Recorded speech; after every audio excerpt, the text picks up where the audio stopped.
Good morning, dear students. For 11th class, today continue discussion chapter number 10 psychology and sports.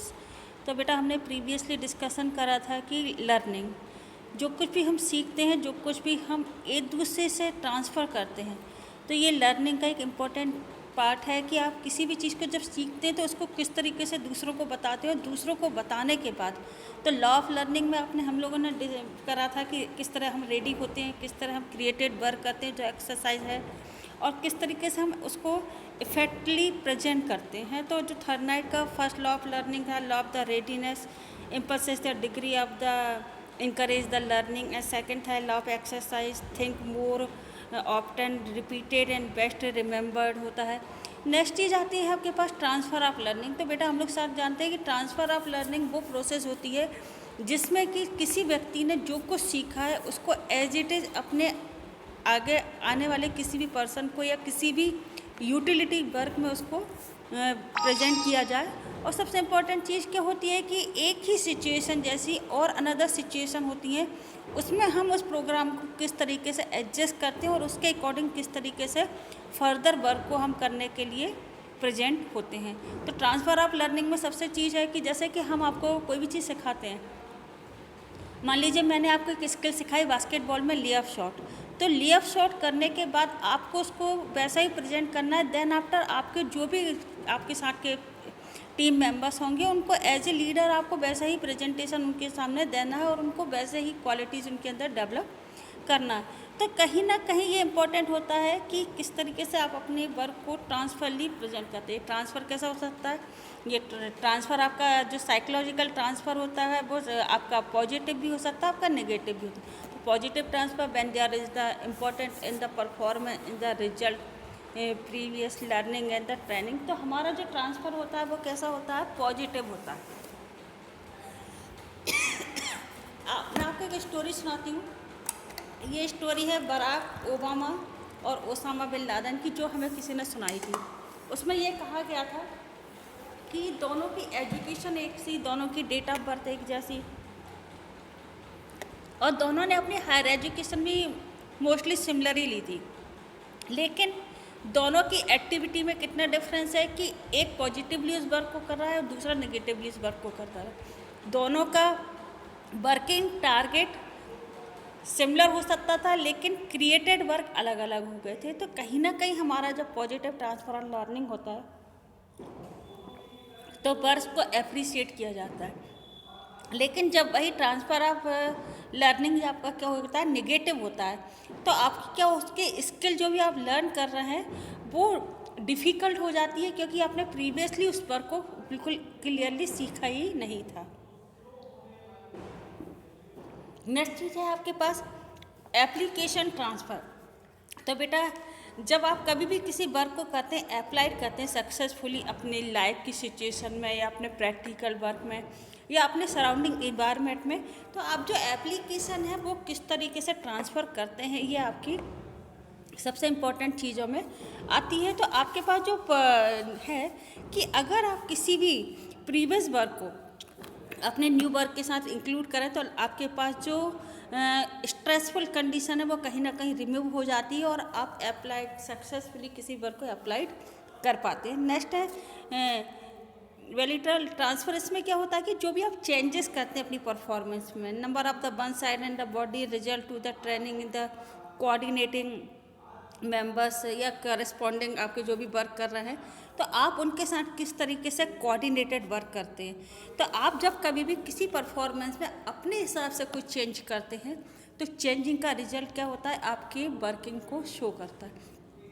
कहते हैं कि new idea जब भी लाया जाता है तो स्टार्टिंग में उसको इग्नोर किया जाता है, लेकिन अगर आप ट्रांसफ़र ऑफ लर्निंग के थ्रू न्यू आइडिया को प्रूव करते हैं, बताते हैं लोगों को कि इसका रिजल्ट किस तरीके से बेटर हो सकता है, तो कहीं ना कहीं ये बहुत अच्छी थिंकिंग के साथ हो जाता है। नेक्स्ट है आपके पास protective transfer. Learning the skill affected the learning of skill you to be the learn.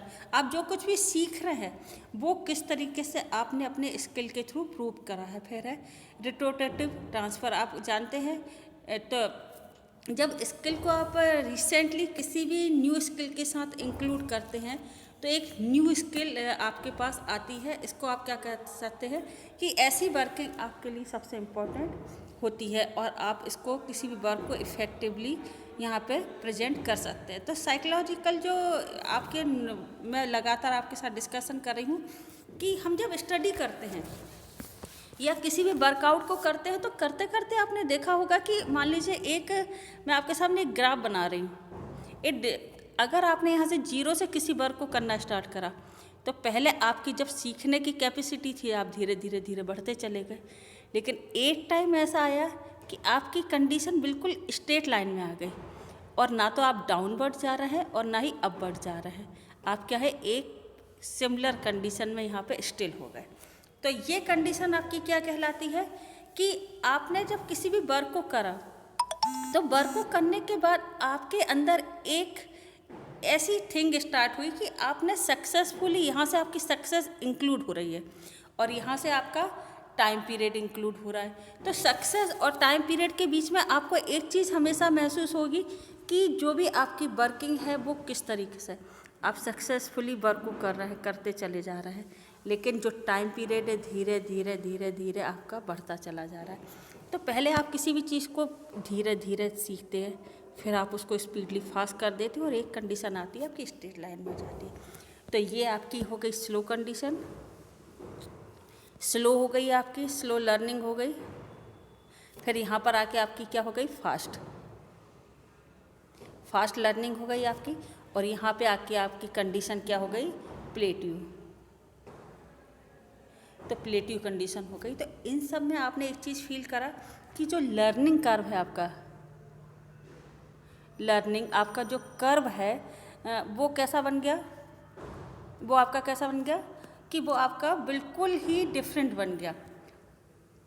तो इस डिफरेंट वर्क को जब आपने करा तो आप क्या कर रहे हैं कि किसी भी वर्क को जब सक्सेसफुली आपने करा तो कहीं ना कहीं आपको ये वाली चीज़ फील हुई कि आप किस तरीके से अपने वर्क को यहाँ पर प्रेजेंटली दे पा रहे हैं। तो हमारे पास सबसे इम्पोर्टेंट चीज़ क्या आती है कि जब हम किसी वर्क को सक्सेसफुली दे पा रहे हैं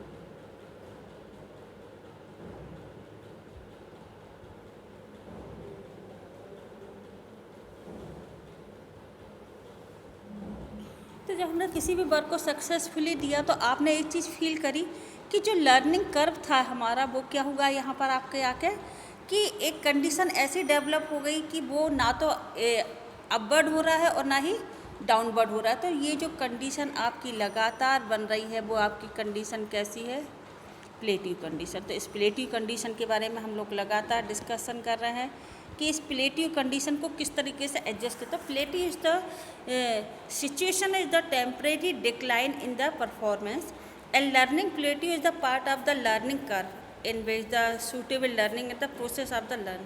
प्लेट्यू कंडीशन में क्या होता है कि हमारे पास सीखने की जितनी भी कैपेसिटी पावर थी हमने स्लोली इस बार को सीखते चले जा रहे थे, लेकिन एक कंडीशन आ रही कि हमारे पास कंडीशन बिल्कुल फ्लैट हो जा रही है।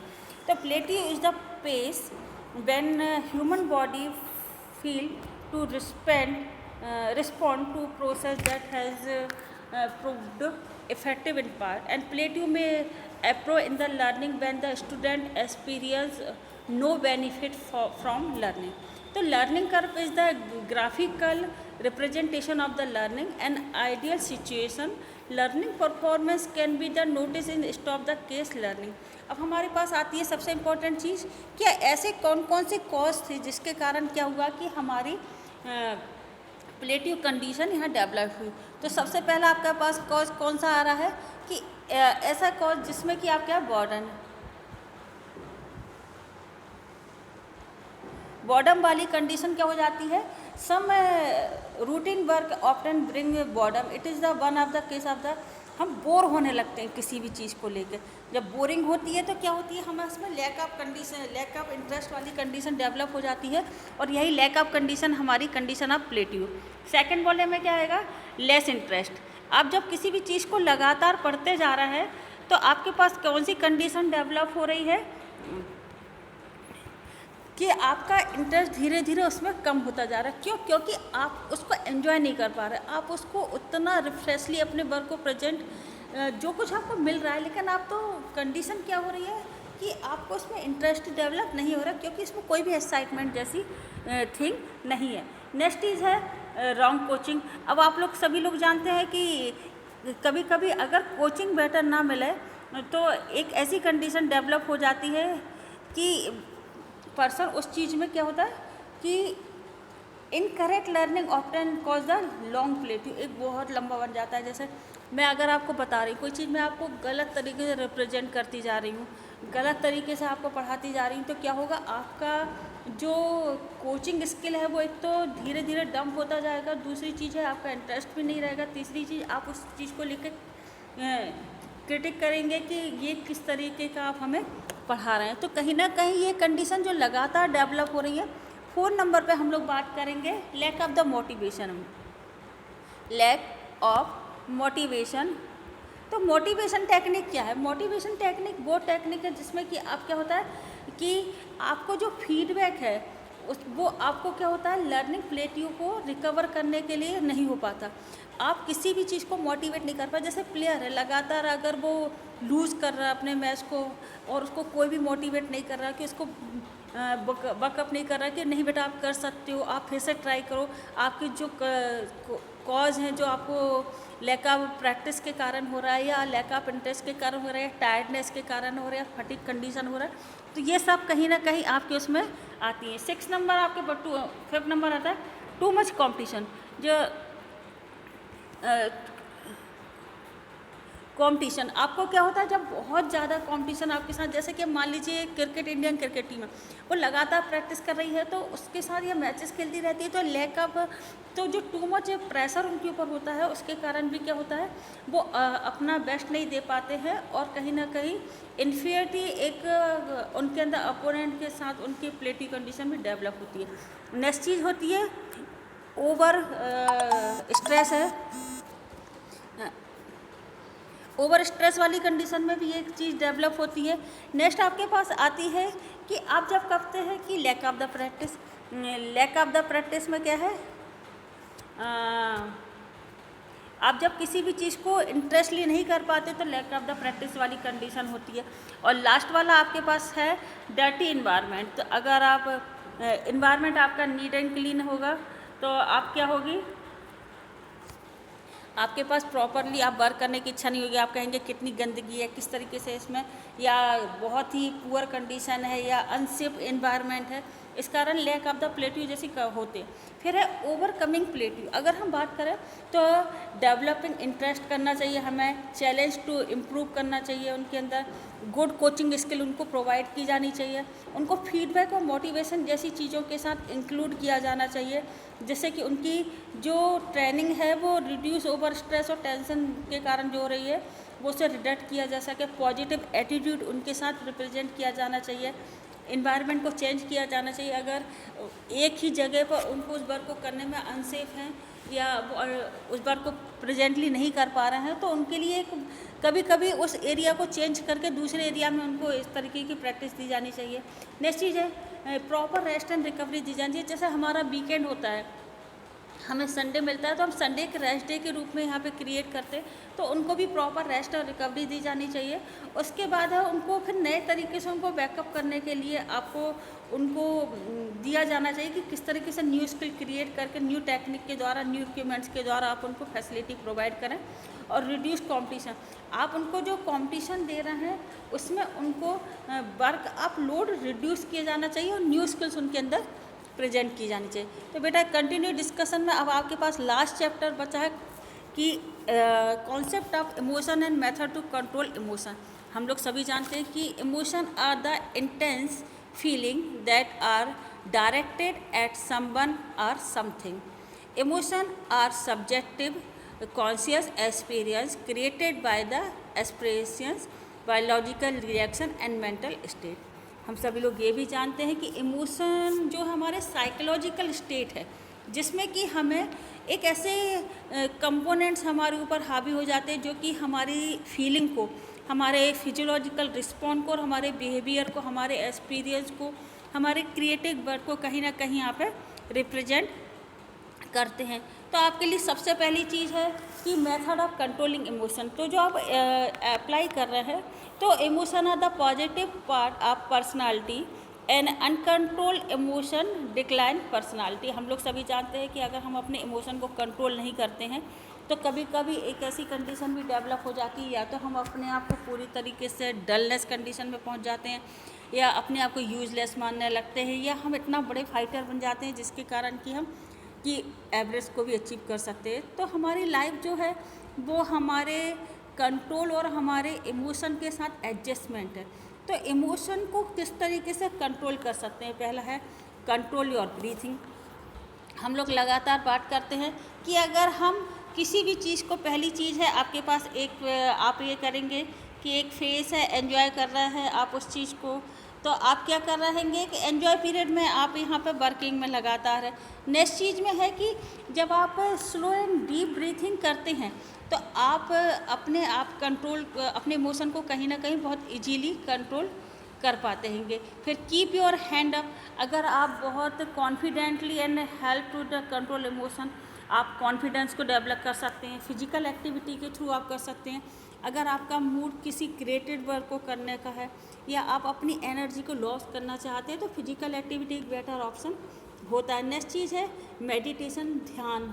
आप कभी कभी आप बहुत ज़्यादा टायर्ड होते हैं, या बहुत ज़्यादा सैड हैं, या बहुत ज़्यादा एंगर है, अगर आपकी एक ऐसी कंडीशन है कि आप बहुत ही ज़्यादा यहाँ पे गुस्से में हैं और आपको ऐसा लग रहा है कि मैं आगे वाले को पूरी तरीके से डिस्ट्रॉय कर दूँगा, तो आपके लिए मेडिटेशन एक बहुत अच्छा एग्जाम्पल हो सकता है कि आप किस तरीके से अपने आप को मेडिटेट करें, जिससे कि व्यक्ति अपने आप को relax mind and keep the calm and the emotion can be control. Next चीज़ आपके पास आती है कि जब कभी भी आप सरप्राइज्ड होते हैं, या आप बहुत ज़्यादा किसी चीज़ को लेके शॉक्ड होते हैं, तो कहीं ना कहीं आपका जो आपका सेल्फ वर्किंग है या सेल्फ सिचुएशन है वो कहीं ना कहीं डिटेक्ट होता है। तो try to ditch your self from the situation and try to the involve in the direct या डिफरेंट सिचुएशन। जैसे आप बहुत ज़्यादा सैड मूड में है तो आप किसी लाइट म्यूजिक को सुने, या ऐसे हैप्पी म्यूजिक को सुने जो आपको एनर्जेटिक बनाता है।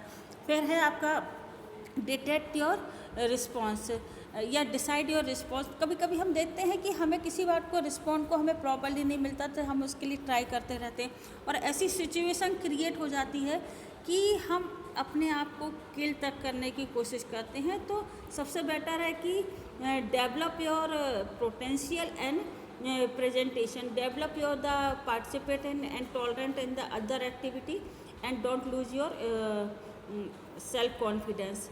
नेक्स्ट चीज़ है take your self and think about the other possibilities. कभी कभी क्या होता है, जैसे आप अभी 11th-12th क्लास के स्टूडेंट्स होते हैं, जब आप आगे फाइट करते हैं किसी चीज़ में, आप कभी कभी नहीं आप फाइट करने के बाद भी आप उस चीज़ को नहीं अचीव कर पाते, तो आप कहीं ना कहीं अपने आप को क्या सोचते हैं कि मैं नहीं कर सकता, तो मैं अपने आप को बिल्कुल आप लोग टूट जाते हैं। तो उस कंडीशन में सबसे बेटर क्या है कि आप जो भी वर्क कर रहे हैं उसमें अदर पॉसिबिलिटी खोजने की कोशिश करिए। ठीक है, आपका MBBS में सिलेक्शन नहीं होता तो उस बायो साइड में बहुत सारी फील्ड आपके लिए चुनी हैं, या आपका मैथ्स में आगे IIT में तो इंजीनियरिंग की बहुत सारी ब्रांचेस खुली हुई हैं। तो इस तरीके से आप उसी में अदर पॉसिबिलिटीज़ को यहाँ पर चूज़ करने की कोशिश करिए। चेंज योर द थॉट, अपने थॉट को चेंज करिए, अपने कॉन्फिडेंस को डेवलप करिए, और एन अदर सिचुएशन में अपने आप को एडजस्ट करने की भी कोशिश करिए। टेक अ ब्रेक, आप थोड़ा सा एक लॉन्ग ब्रेक लें, कहीं पर ऐसी जगह जहाँ पे आपका मूड चेंज हो, आपके इमोशन चेंज हो, जहाँ पे आपको हैप्पीनेस, या आपके फ्रेंड्स के साथ डिस्कशन या फैमिली के साथ इस तरीके का डिस्कशन आप लोग कर सकते हैं। फिर है enjoy nature.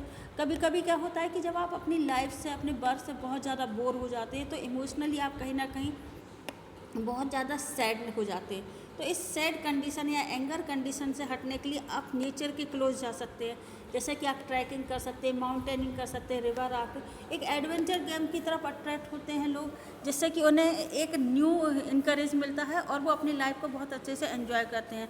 Avoid health hygiene जैसे एल्कोहल, टोबैको वगैरह एंड ड्रग्स वगैरह, इन चीज़ों को अवॉइड करना चाहिए, जिससे कि आपकी वर्किंग बेटर हो सकती है। तो बेटा इस पूरे चैप्टर के अंदर लगातार हम लोगों ने जो डिस्कशन करा है कि हमें लर्निंग किस तरीके से करनी चाहिए, हमारी ग्रोथ एंड डेवलपमेंट किस तरीके से होती है, हमारी वर्किंग किस तरीके से है, और सबसे ज़्यादा इम्पॉर्टेंट चीज़ क्या होती है कि आपकी जो एडोलसेंट प्रॉब्लम है हम लोग उनको किस तरीके से चेंज कर सकते हैं, हमारी ग्रोथ जो इस इन्फेंसी, चाइल्डहुड और एडोलसेंट स्टेज पे होती है, इस सबको हम साइकोलॉजिकल कहीं ना कहीं स्पोर्ट्स एंड साइकोलॉजी चैप्टर्स के अंदर हम लोगों ने लगातार डिस्कशन करा। तो आई होप इस चैप्टर के थ्रू आप क्लियर हो गया होगा कि किस तरीके की सिचुएशन और किस तरीके की प्रॉब्लम्स आपके साथ आती हैं और उनको आप किस तरीके से यहाँ फेस कर सकते हैं। जैसे एडोलसेंस की जैसे नीड होती हैं, या उनका फिजियोलॉजिकल चेंज है, साइकोलॉजिकल चेंज है, इमोशनल चेंज है, या हम सोसाइटी के साथ किस तरीके से एडजस्ट करते हैं। तो ये सारे डिस्कशन हमने प्रीवियसली इस चैप्टर के अंदर करा हुआ है। तो इस पूरे चैप्टर्स वीडियो को आप लोग एक बार पूरा देखें और सुनें, जिससे कि आपको सारे डाउट्स वगैरह क्लियर हो जाएंगे। I hope you like my video and subscribe my channel. Thank you students.